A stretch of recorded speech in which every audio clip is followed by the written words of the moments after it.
Yes, it's Matthew Greenwood again.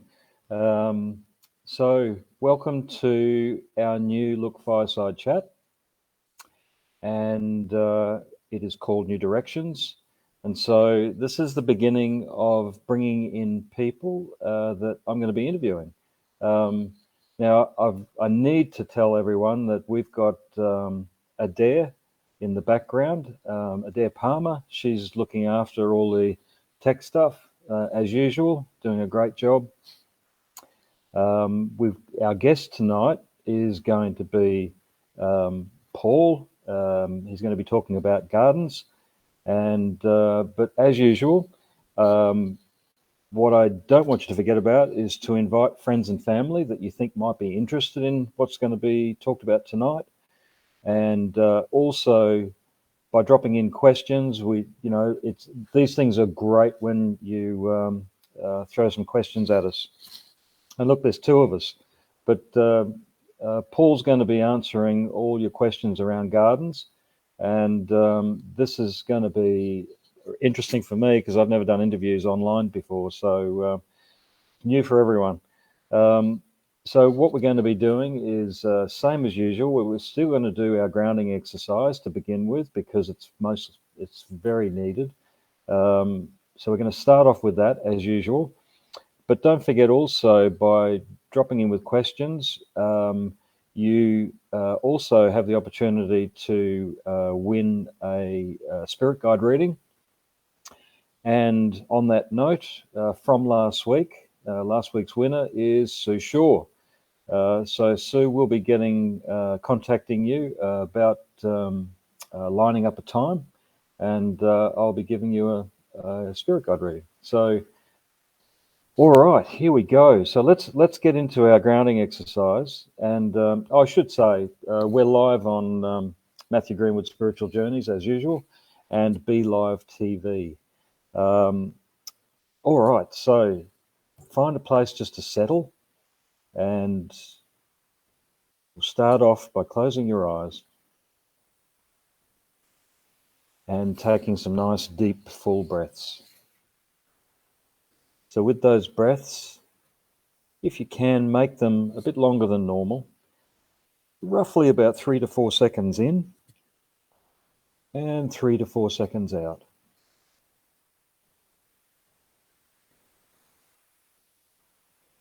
Now, remembering that this breath is not just about taking in oxygen.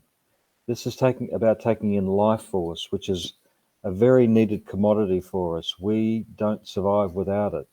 Now, if we're not getting it in a fantastic, healthy, positive way, the only other way to get it is by taking it from people. We don't want to be doing that. So this is a great exercise to strengthen your energy system. So with the next deep breath in, consciously pulling in that life force, then with the breath out, if you can use your breath out to push that life force you're breathing in down through your body, down through your base chakra, your legs, your feet, and then down into the earth. And just keep that same cycle of breathing going, just for a few breaths, maybe half a dozen breaths.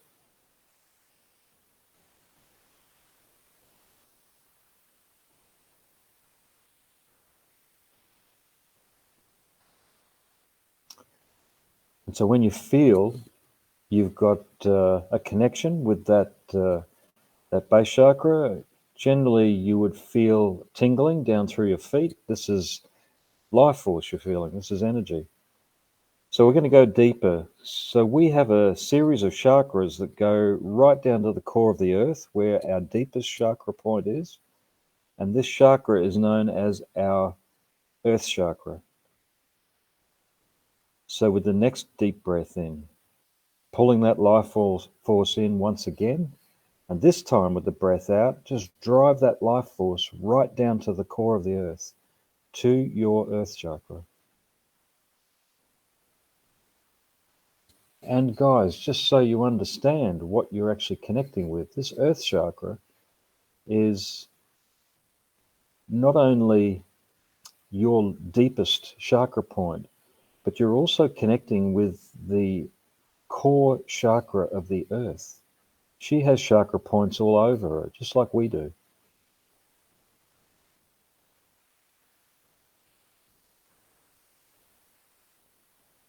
Now, connecting with that earth chakra, you will feel that,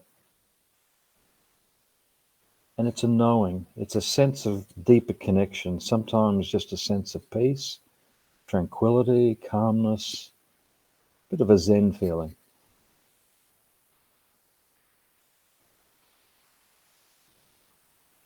Very cool.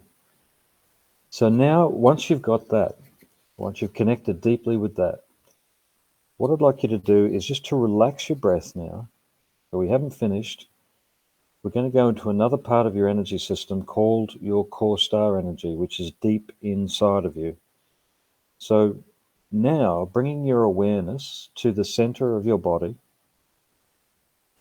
and knowing that you're far more than physical, that we exist on multi-dimensional levels, and internally we're far more than three-dimensional. So our energy it's like a universe inside of us.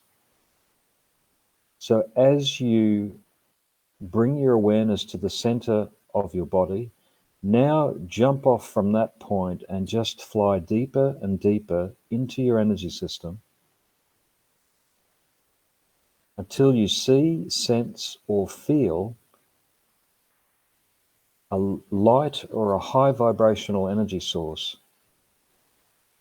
This is known as your core star energy, or it can also be looked upon as the God force within us.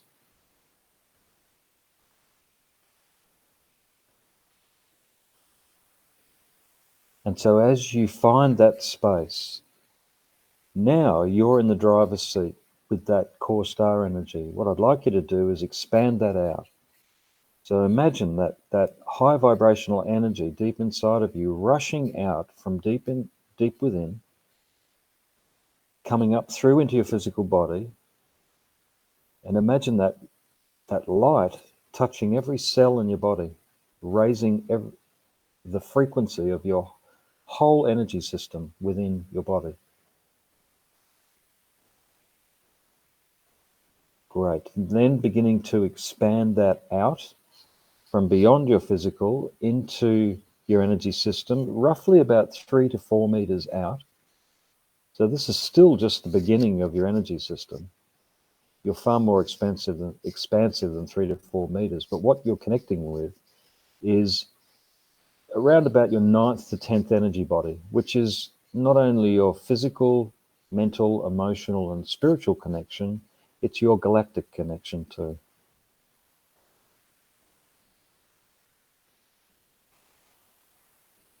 And so as you find that space, as you fill that space with light, now on the count of 3, I'm going to get you to explode that light out in all directions, no boundaries.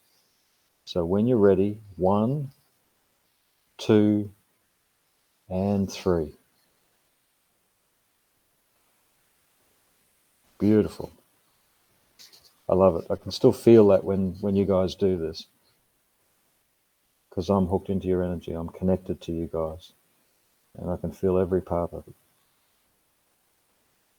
So just keep expanding that out. Feel that expansiveness just for a few seconds. Just feel that experience of being expansive.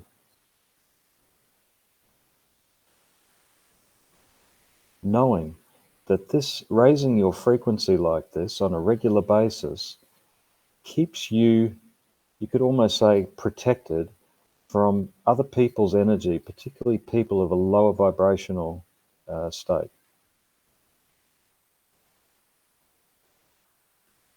All right. So now that you've got that, what I don't want you to do is to try and pull that in. You can leave that expanded out. That's the whole idea of it. It keeps your whole frequency up. So as you do that, what I'd like you to do now, we're going to finish off with how we started.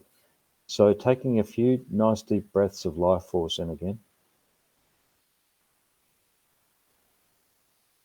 with the next deep breath in. As you pull that life force in, then push that life force down through your body, your base chakra, your legs and feet, and then flowing down into the earth again.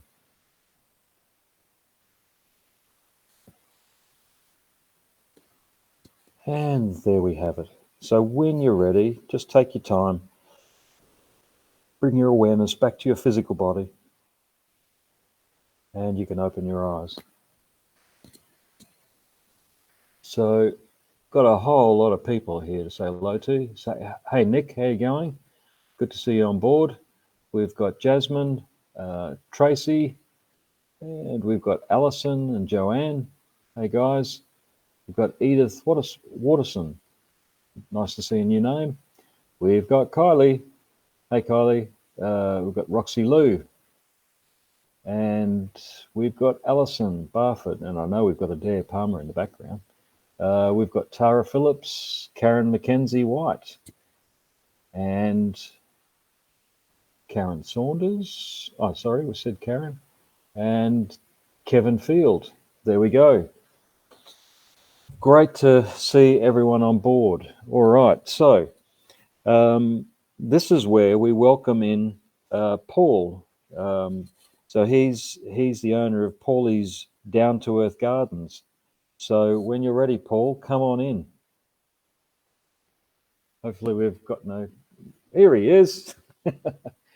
So here's Paul. How you going, Paul? Hey, way, bro. Good to have you on board tonight. This is a new experience for both of us. Oh, so totally. So Paul's, as you can see, Paul is in his garden, and in a little while he's going to take us for a little bit of a guided tour.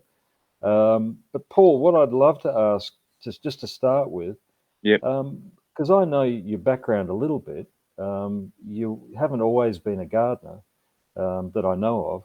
No. So what got you into gardening? My father. I've got around about 4 generations in my family, Italians. Also, what really got me into gardening is I had got sick going back 2015, 16. And that just directed me into the more healthy path, grow your own food, more vitamins, more health benefits from growing from your garden. So beautiful. Yeah. And what sort of, do you focus just on, well, not just, I shouldn't say just, do you focus on edible foods, or do you have flowers as well? A bit of everything. Whatever Mother Nature provides us with. Mostly edible stuff. Even the flowers you can eat. Anything you can eat, but we got to have those flowers for the bees. Yes, yeah. Very important. And because companion planting's part of it all too, isn't it? Oh, totally. It wasn't for companion planting. That's what gets rid of bugs, Yeah. Predatory bugs. Can you tell us a little bit about that? Well, as in the fact of what I do to do organically, or? Yeah, no, about the companion planting. That'd be interesting. But yeah, also about organic. Yeah, so basically I don't spray at all. I just put onions. You just randomly put plants here, there, everywhere, so it confuses the bugs from they also confuses the bugs from attacking your plants. Also at the same time gives your plants space to grow, as you can see in a minute. And so it's hard to explain. I can show you after, as soon as you're ready. But by companion planting, it helps with everything. Just flourishes in nature. You never have a tree right next to the other one. You always have a tree further down the other side of the house. You know what I mean? In nature, just Mother Nature just works in amazing ways. Exactly. And so, do you have a spiritual nature about you? Totally. I'm so connected, so connected with this garden here. Thanks to you, Matt. You've my pleasure. With the grounding, you showed me a different way of grounding with the garden instead of just me. That's the energy's here. You have to be here to feel it, the saying goes. I've been there and I know it. Yeah. It's great. And it's like all of your plants are on steroids. Yeah. Oh, literally. And what do you put that down to, do you think? It's all to do with the soil. At the end of the day, I believe you model nature, you pretty much everything goes wild. So in forests and stuff, it's not touched by humans. It's just grows on its own. So nature does everything for you. So if you got those microbial life in the garden, and worms, it actually just boosts everything. My garden bed's my worm farm, so I don't need to get any worms. I don't do worm farms. I just dig holes everywhere. Yep. Put my waste in the holes in the garden bed. So cool. That's actually one of the key elements to me. They call it composting in place next to a plant. Yeah. There's more to it, otherwise I would be here for hours talking about it. Matt. And yeah, I know. So look, what I was going to ask you is, so for the guys listening to what's going on tonight, and particularly around, because one of the reasons I started this change in the Fireside Chats was to give people ideas on a new way of living, being more self-sufficient, being community-minded, sharing. That's awesome. If you are growing food, sharing and maybe trading, because we trade. We do, don't we? Yeah. And so maybe if you could give us a few hints on how to maybe put a garden together with edible plants or herbs, and maybe give us a little bit of a guided tour at the same time. Did you want me to show you, or just quickly explain it, how to actually start a garden quickly? Both. Well, I'll quickly explain before we go into the guided tour that it's all depending on the location and where the sun goes. So, and there's a lot of aspects in preparing. If you've got a rocky climate, use garden beds. See here, I had a few issues in the garden and I heard about asbestos. So I decided, there was asbestos in the area. So I did garden beds. That was the best option for me because at least I know I'm getting full benefits from my garden. So there's a lot of things, weather, water, So that's just quickly. Cool. Yeah. And so, look, did you want me to show you? Yeah, look, I'll just jump in quickly because we've got questions already coming in. But what I'll do is just let everyone know, because I haven't really said anything about this one. So everyone's going to get a chance to ask a question, and I'll be passing the questions on to Paul. But we'll just wait a little bit longer. I'll get Paul to show us a few things first, and then we'll get to answering questions. So thanks for the questions that are in so far. But Paul, you go for it. You show us a little bit about your garden. What part do you want to see, Matt? Your white sage? Well, I tell you what, let's start with white sage. All right, I better get my camera, eh? Okay. Oh, I'll get the spotty. This is Matt's favourite plant and my favourite plant. Hun, quick. Yep. How do you turn it around? Oh, where? There. Oh, okay. Have a look, guys. Technical issues. Cool. So this is the white sage that you would normally buy in the stores. What do you? Yeah, this is the white sage you actually buy. So there's quite a few different varieties, but this one here, as you know, Matt, it's very, very potent and strong. So this one, it seems to withstand the cold pretty good too. So some sages can't handle it. Yep. So I had to go through quite a few different types of seeds, and this one seemed to handle the cold in my faith. Okay. And maybe can you tell us where you are? Where in Adelaide area you are? Maipolonga, South Australia, near the Murraylands. Okay. Thank you. And so the weather there is fairly temperate climate. Yep. All right, so I'm going to show you one of my second most favorite leafy greens. This is what you call tree kale. So we got purple kale and green kale. All the kale you buy from the shop, and can you go back a bit, hun? Like all the kale you buy from the shop, it's not the same as this kale. This kale actually tastes like cabbage and broccoli. Oh, look at that. See what Beautiful. when nature tells you something? Yes. Nature's telling me that one needs something. Would that be water? Indicator probably sufficient and insufficient in something. So I usually just give it a bit of sea salt. Okay. Chilies. Can you see anything, Matt? Oh yeah. Fennel. Yep, I can see the. Yeah. This is great. bronze fennel. Fantastic. Celery.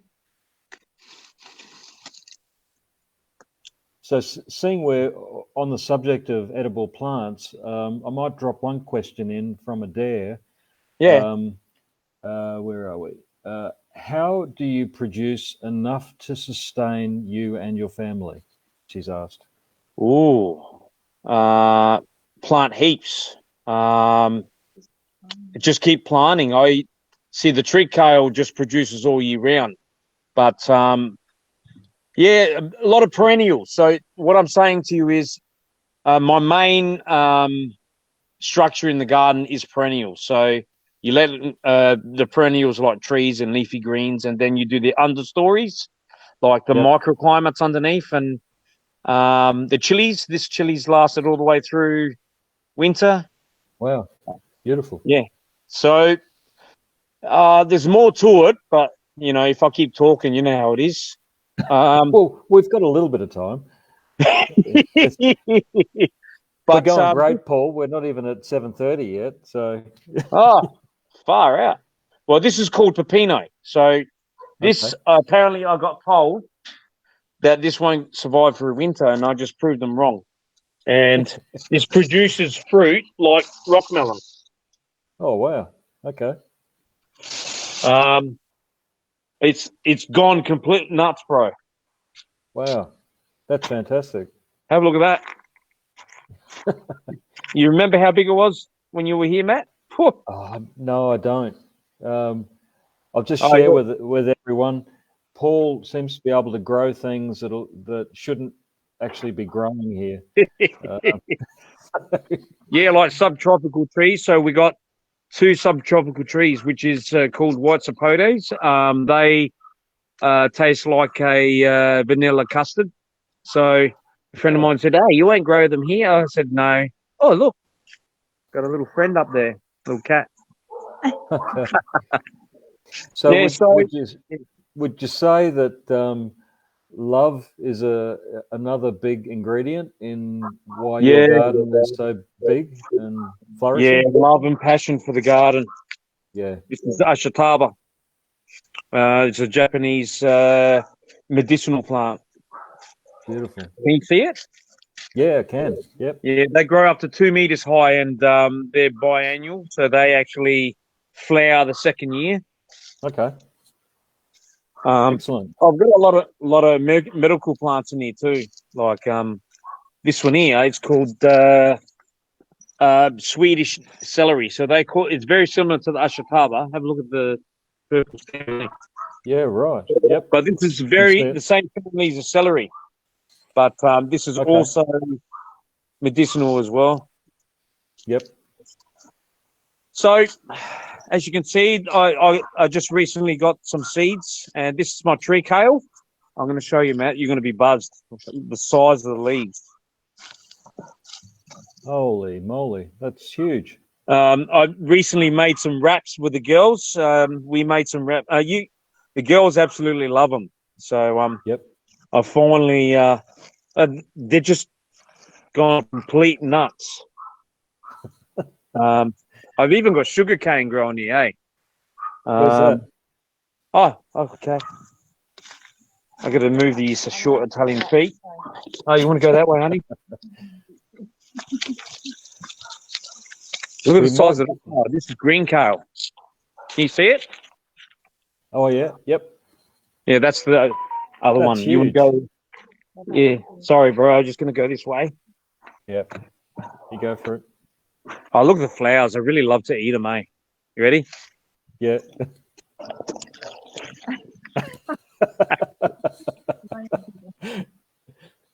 All right. So nice the white sage section, we've got the sugarcane. Wow. Okay. So next time you come down, Matt, I'll juice some for you. Yeah, I remember your juicer. Yeah, it was a weird one, wasn't it? And it's beautiful. It's actually beautiful. Well, what we might do is we might start going to some questions because we've got quite a few. Have we? So yeah, let's see whether you carry on, and I'll just find the first question. You want me to have a look around? Yeah. I want to show you the article, bro. You want to see the French globe? Wow. Jasmine got caught.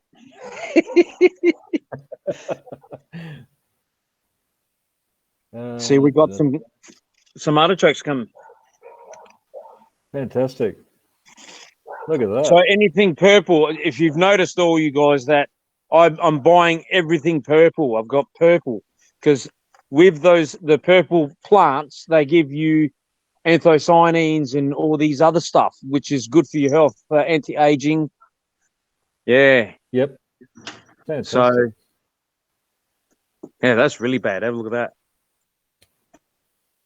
Oh, right. Yeah, all I do is just get a bit of onion and spray it on there, red onion. All right, I'm going to sit down. Okay. Guys, I'm going to do these questions, eh? So, my wife is such a good light carrier. Just trying to find the first question. Oh, how do you know? Here's one from Adair. How do you know what companion goes with what? Experimenting. That's how you know. Okay. You plant it next to it. If they're not happy, you plant it somewhere else. Sometimes I move some plants 3-4 times. Yep. Like the artichokes. Over there was one that didn't grow too good. So I ended up moving that to the front, and it's like huge. It's just going to make the plants happy. If you change the location, mosquitoes are huge here. If you change the location, it's just how can I say it? Yeah, just change the location because you can actually connect with your plant, and it's telling you, "Hello, I'm not good here." So I say, "Okay, I'm coming." Ambulance, you know, and move it to a different location. Yeah, sure. And so one of the things I teach in level 2 shamanism is how to actually talk to plants and how to listen to what they say. Yeah, you taught me a bit. They show signs like you said, like you showed us, but they actually have a consciousness and they can communicate. So that just takes a bit of effort to work that one out. So so Allison's asking, I used to put cloves, fresh garlic in water and spray on plants. They loved it. It helped against aphids. Oh, yeah. There you go. So you just talked about, you talked about onion, didn't you? Yeah. Yeah, but I use aphids and pests I use it as an indication in deficient in something. So anything that's aphids, any pests will attack that plant because it's sick. So like I said, ambulance. I go in there and fix it up and spray it, and you go through the stages. It's hard to explain, but it actually talks to me and tells me it's sick as well. Since you told me, Matt, you told me to do that grounding with the garden. Yeah. Oh, wow, that's all I can say. Excellent. Yeah. Oh, that's cool. It's good when a plan comes together. Oh, So Adair's got a few questions. oh She's wow. asking, can you compost meat and bones, etc., when you compost in place? Depending on the person. If some people don't like the idea of that in garden beds. Yeah. I'm I like, thought you were meaning the bones, what person the bones belong to. It's all right, it's just a joke. uh, um, Sorry. I actually put whatever I've got, anything Yep. organic matter, meat, whatever, straight into the garden. Cool. Okay. The worms do and the microbes do all the work. Yep. You know what I mean? So yeah, I don't have a problem with putting meat in there as long as I get the meat from someone that's, Yeah. hasn't. Yep. Yeah, you know what I mean. I don't really Yeah. buy meat from the shop much. I get it from farmers that grow organically. Yep. Normally, I would anyway. But Yeah. yeah, that's that question. Okay. Any others? Um. Oh, I've just got Joe Valona. Do you know Joe? Hey, Jose! He Hey, go says, Bella! thank you, Paul, for all your help and inspiration. So He, Adair, sorry. that's all he said. So Oh, it's just, so Adair's got another one here. Where can I order the white sage, Matthew? So I'll talk to you later, Adair, because yeah, we got some other sage in the works. yeah, we've actually one of the sages I use a lot of is prairie sage, Yep. which grows wild through the South Dakota area, but I'm having a lot of trouble getting hold of sage at the moment. So Yeah. um, through a couple of reasons, post just the COVID stuff that's going on, but also weather patterns over in the US are all over the place. Ooh. So Paul has got hold of seeds and he's growing me prairie sage. So this will be fantastic because then I've got an endless supply, which will be Oh, great. they're going to be like trees. Yeah, I'm looking forward to it. Um, so so I got Karen McKenzie White. She's asking, is the white sage mountain sage? And I might come in No, on this one. And it's not. It's that's a different one. it is actually prairie sage does get a nickname of mountain sage Mm. at times because you've got South Dakota, North Dakota right in the middle at the Canadian border, and then you've got Montana and Wyoming to the west, and that's very mountainous. And the prairie sage grows up through there, but they just give it the nickname mountain sage, where it's growing up high. I don't know if it's a different Well, botanical name. the Yeah, one I got, only water it once every blue moon, like it's a yeah, desert sage. You told me that, yeah, Matt. yeah. The white sages, yeah, The one I got um, here, yeah. and what I've found out about the sage is it actually grows best in our climate, the prairie sage, or the mountain sage. So let's just see what else we've got here. And Christina Maidment. So something is like Pepino. Do you know what Pepino is? That's the one we just looked at that's gone crazy with all the fruit on it. Oh, okay, right. The beans. Makes your lips go numb, she said. Yeah, she must be eating it when it's not ripe because it actually Uh, goes orange and actually tastes like in between rock melon and I think it was anyway, like yeah, cucumber. Yeah, yeah, okay.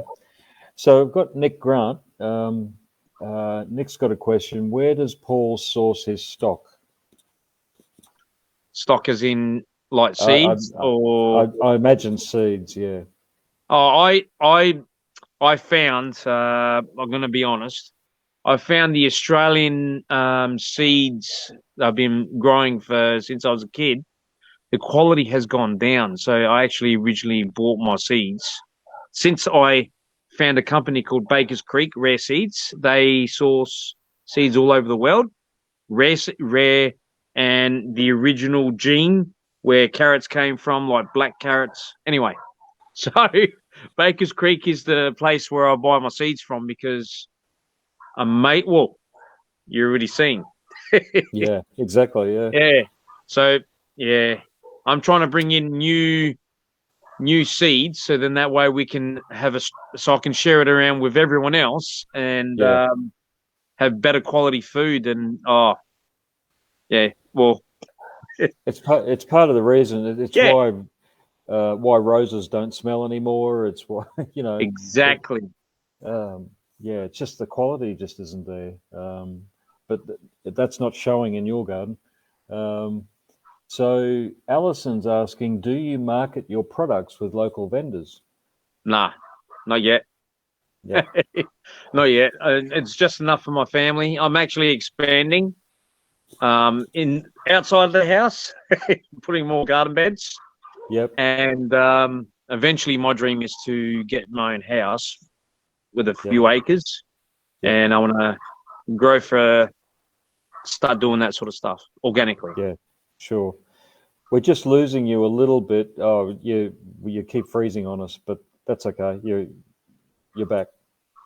Am I? Oh, yeah, you're back. So Adair's asking because Adair is a great cook because she has her own cooking show. Believe it or not. Oh wow. So what about some cooking preparation suggestions for the plants? Oh, there is so much. I'm the cook, actually. You are the cook. I am the cook. I cook everything. Jasmine's like, you cook, honey, you're better. But anyway, leafy greens, there's so much you can do. Dehydrating, you can do soups. It's endless. It's like you got so much. I'll be honest with you, this will take an hour just talking about cooking. Especially my traditions, we do it in pasta soups, pasta fazooli. Look, I use around about 80% of veggies what we eat in the kitchen. So we save a bit of money on veggies. You know what I mean? But you can, I'm getting a bit nervous. You're doing great. You're doing great, Paul. I'm just getting excited. I think that's what it is. That's all right. No, we don't have to tie you down yet. So Kathy's asked a really great question. Yep. What kind of soil prep do you do? Soil preparation. Hugelkultur I used in the garden beds. I can't even pronounce it. Still can't. So I build the garden beds. I put organic matter with timber and use mushroom compost to start with. Mushroom compost mixed with cow manure, rock dust. And I just bought some. This is in the beginning stages. That was actually the first garden I had here. And just let it sit there for a couple months, 3 months, so I can build up the microbial life in there. And I reckon it was 3 months, son. 3 months, wasn't it? We waited. Yeah. Anyway, and then I started planting in spring, and you can see. Yeah, wild, man. No, that's cool. And I got a question from Alison, and she's asking what is a plant deficient in if it's covered in ants? Usually covered in ants. That's because they're getting. So it's the same thing as scale. So the ants protect the aphids. Oh, okay. Yeah. So it's either scale they protect or aphids. So you got to, and the whitefly they protect as well, the ants. So that's why they're going and covering the tree, because they're getting the little honeydew, And so usually I just hose it off and just give it a bit of sea salt. And they usually, because it's got trace minerals in sea salt as well. Yep. And what I actually use rock dust in the garden. So rock dust is trace minerals. So all the minerals that we need and vitamins and the plants need it too. So obviously I missed a spot, and that's why there's lots of aphids on that one. Right. Okay. Yeah, if you know what I mean. Yep. But And Alison, sometimes I sacrifice one plant to save the rest as well. Sure. Yep. Yeah. Understand. Alison's just saying, or is it a sign of super healthy and ants are having a party? Well, someone said that. I don't know who said that. So we've got someone I know really well, a young lady called Louise Keys up in Queensland. She's saying, "Hi Matt, loving tonight's show, brilliant, thank you, Paul." So there you go. And she's just cottoned on to Baker's Creek seeds. I'm sure she'll be putting an order in for some. They're amazing. And, so Adair's wants you on for another show, but it's not. We can do another show with the garden, but she wants you to come on, showing everyone how to cook, things to cook. And, it depends what you want me to cook. So she's saying, come back on another show and do a cooking demo. Okay. Would you be into that?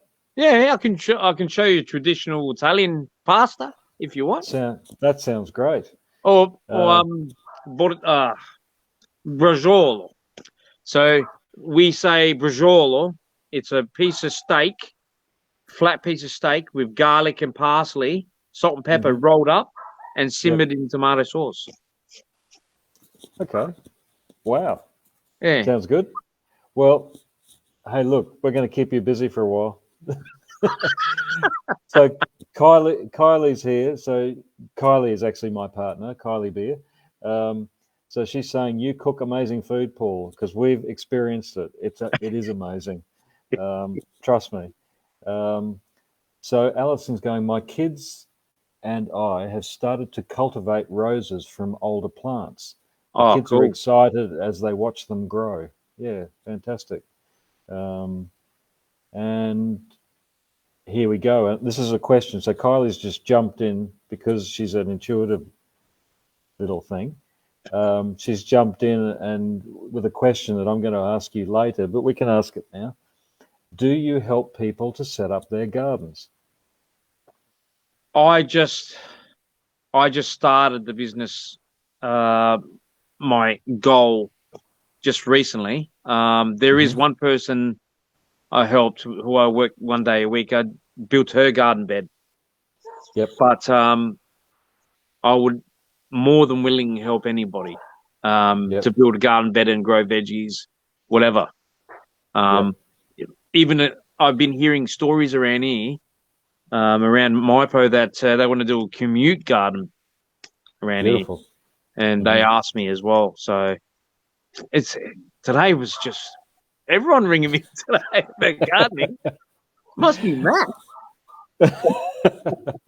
It's all this grounding you're doing. Oh, that's what it is. Oh yeah. So manifesting. So this is a business. So how can people contact you? Just look up Paulie's Down to Earth Gardens on Facebook page. I've got Instagram, TikTok, YouTube channel, and I also have a Paulie's Down to Earth Gardens group. So anyone wanting to join my journey, come on. And do you want to share your phone number too? Yeah, go for it. You ready? Yeah. 0406 084 090. One more time. 0406 084 090. Excellent. I'm more than happy to answer the phone call and help you out. Yeah, that's great. Okay, Fiona. Hi, was wondering, do you weed your veggie garden? No. Okay. Mulch. And so Louise is back on. So that's really interesting, re-letting the microbes develop before planting. Adding organic matter, compost, mushroom fertilizer, and rock dust. 3 months wait. Soil is everything. Yep. Thank you, Louise. Mycorrhiza. Yep. So Adair's saying, Paul, come on my cooking show. There you go. So you're going to be famous soon. Oh, no. So Alison's saying, yum, with all of those herbs, it would smell amazing. Now, it make me hungry. Now, I've got someone called, sorry about my pronunciation,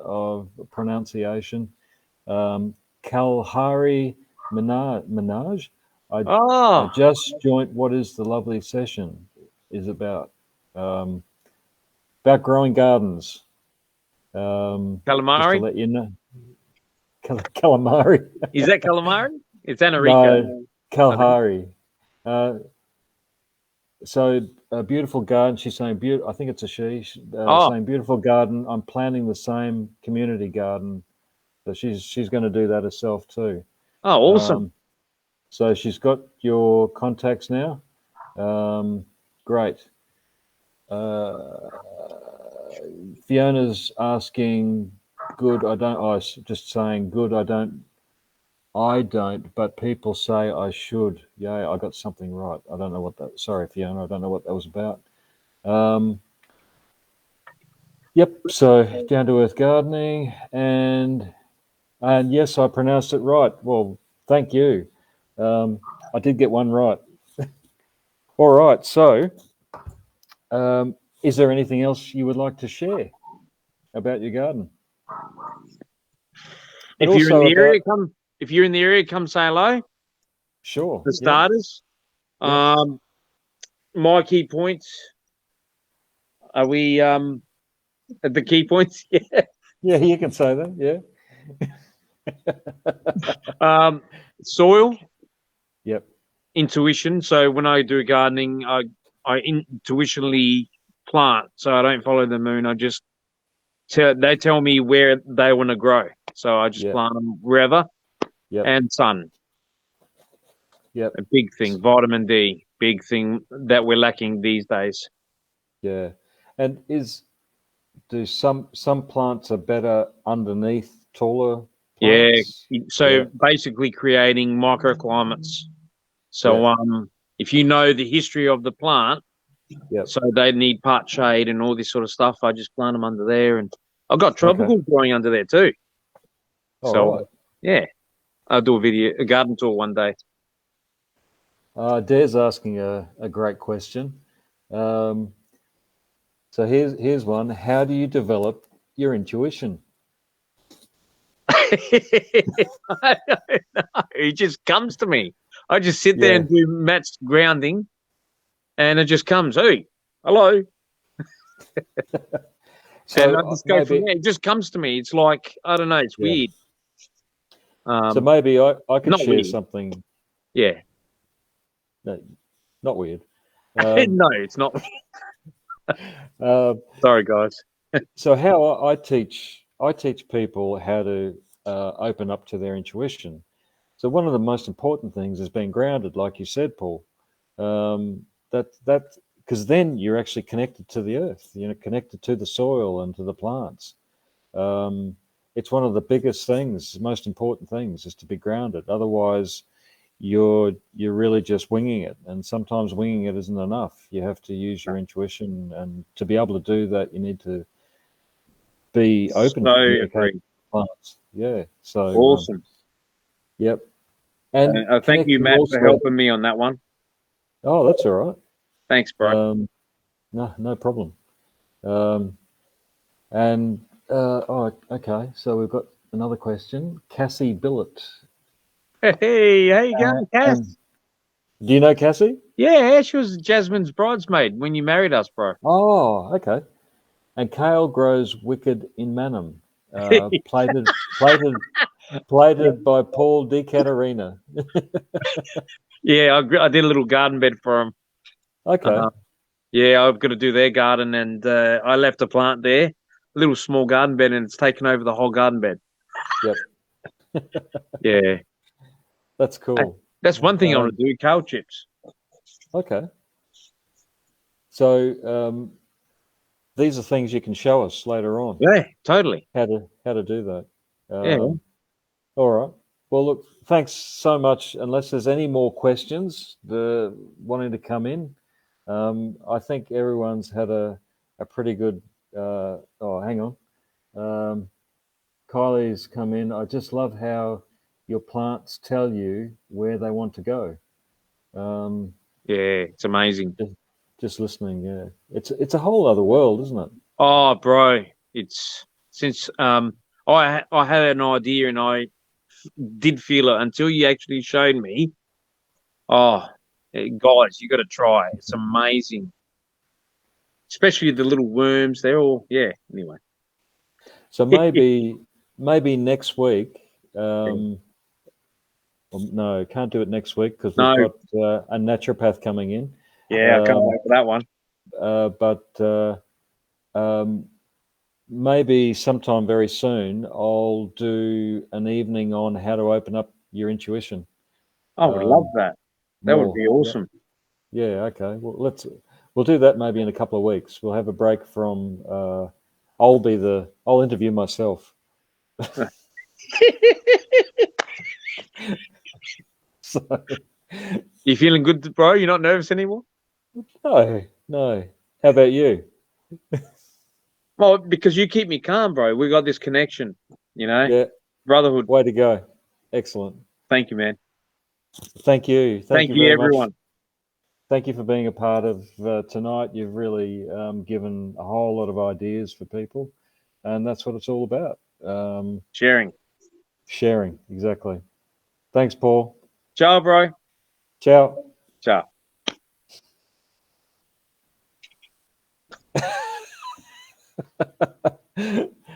I'm sure Adair's gonna. There you go. Cool. Thanks for Paul. It's been a great evening. I love this. We're gonna have to do more of this. So tonight, just to finish off tonight, what I'd like to do is just share a little bit about what workshops I've got coming up, and very quickly, I've got on this Friday night, so not far away, I've got a galactic channeling happening at Riverdale Spiritual Centre, and 11th and 12th of September, I've got level 2 shamanism, and I have a drum making workshop coming up on September 19th. So if you would like to learn more about that, if you want to give me a ring, there's my phone number, 0410 658 797. So thanks again, guys. It was really great, the interaction, and thanks for making Paul feel welcome, and really look forward to what we're going to be doing next week. So the plan next week is to have a natural herbalist on, and she actually grows her own herbs just in her garden.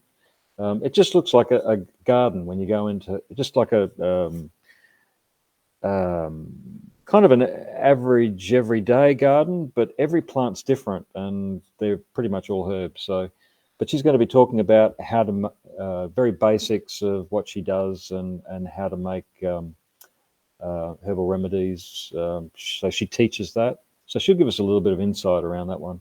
But that's next Wednesday. And thanks very much for being a part of tonight. And we shall see you next week, and have a great week and a great weekend. Thanks, guys.